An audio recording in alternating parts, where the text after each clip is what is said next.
আৰু আজিৰ যিকেইজনে ভাল পাৰফৰ্মেন্স দিছে পূজা বৰুৱা প্ৰেজেন্ট আছে নেকি অনলাইন পূজা বৰুৱাৰ হাইয়েষ্ট আহিছে 30 আহিছে ভেৰি গুড পূজা ভেৰি নাইস আৰু বিউটি হাজৰিকা আছে নেকি বিউটি হাজৰিকা এদিনাখনি আছে সেইদিনাখনি কান্দি আছে বোলে তেওঁ মানে মেথছ ভয় কৰে ভাল মাৰ্কছ পাইছে ছেকেণ্ড হাইষ্ট পাইছে দেখোন চ' চিন্তা কৰিব নালাগে অ'কে গায়ত্ৰী খনিকৰ ভৱেশ দাস কৰবী দাস মলয়া আৰু জুবি হাজৰিকা এওঁলোকে এপিয়াৰ কৰিছে যিসকলে এপিয়াৰ কৰা নাই আপোনালোকে এপিয়াৰ কৰিব আৰু ছাৰপ্ৰাইজ টেষ্টবিলাকো আপোনালোকে লওক ভালদৰে ঠিক আছে ছাৰপ্ৰাইজ টেষ্টটোৱে আচলতে আপোনালোকৰ পাৰফৰ্মেঞ্চটো বেছি ভালদৰে দেখায় যে আপোনালোকৰ পজিশ্যনটো ক'ত আছে একচুৱেলি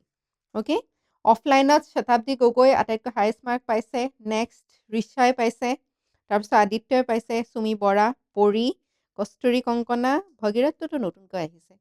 ইমান প্ৰব্লেম নাই আপোনাৰ আহি যাব কেইদিনমানৰ পিছত মৃদুস্মিতাৰ অকণমান মই মৃদুস্মিতাৰ লগত বহিব লাগিব শুদ্ধ হৈছে তেওঁটোতো ফিজিঅ'থেৰাপিষ্ট হয় তেওঁ ছায়েন্সৰ বেকগ্ৰাউণ্ডৰে হয় চ' তেওঁ আৰু শতাব্দী গগৈ দে আৰ প্ৰ' ইন মেথছ বুলিয়ে ক'ব লাগিব নহয় জানো চ' থেংক ইউ আমি এতিয়া এইখন দি দিম শতাব্দী গগৈৰ ষ্টেটিষ্টিক্স আছিলে ন কাম অঁ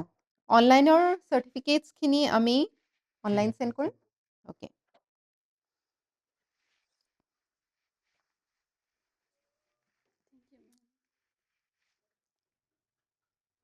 থেংক ইউ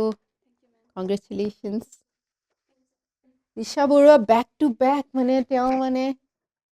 পাৰফৰ্মেঞ্চ দি আছে ভেৰি গুড ৰিচা বৰুৱা এ এটা থাকি গ'ল নেকি নে তেওঁ এইটোৱে লিখে বৰুৱা এ এটা থাকি গ'ল ন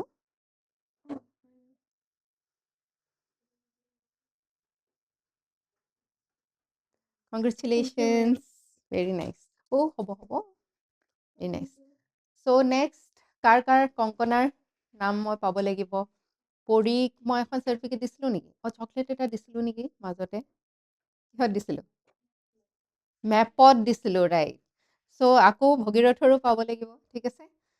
আৰু আপোনালোকৰ যিখিনি কনফিউশ্যন আছে ক্লাছতে আপোনালোকে শেষ কৰিব আৰু তাৰ উপৰিও যদি থাকে তেনেহ'লে ছাৰক ক'ব নিজৰ ঘৰলৈ লৈ নাযাব নিজৰ মাইণ্ডত আপোনালোকে কনফিউশ্যনবিলাক থৈ নিদিব okay thank you so' much and